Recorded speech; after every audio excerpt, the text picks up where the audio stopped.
கும்பகோணம் நாச்சியார் கோவில் அடுத்த திருநறையூரில் உள்ள பர்வதவர்த்தினி உடனாகிய ராமநாத சுவாமி திருக்கோவிலில் சனி பகவான், உஷாதேவி, ஜெஷ்டாதேவி என 2 மனைவிகள், மாந்தி, புலிகன் என 2 மகன்கள் மற்றும் காக்கை வாகனம், கொடிமரம், பலி பீடங்களுடன் தனி சன்னதி கொண்டு மங்கள சனியாக அருள் பாலித்து வருகிறார்.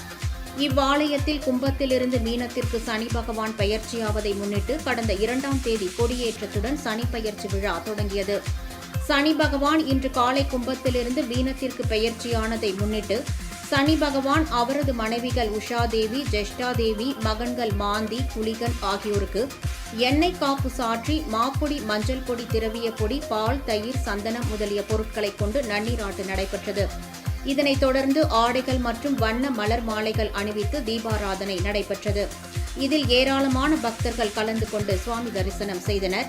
நாளை மங்கள சனீஸ்வரன் பகவானுக்கு திருக்கல்யாண வைபவமும் இரவு திருவீதி உலாவும் நடைபெறுகிறது.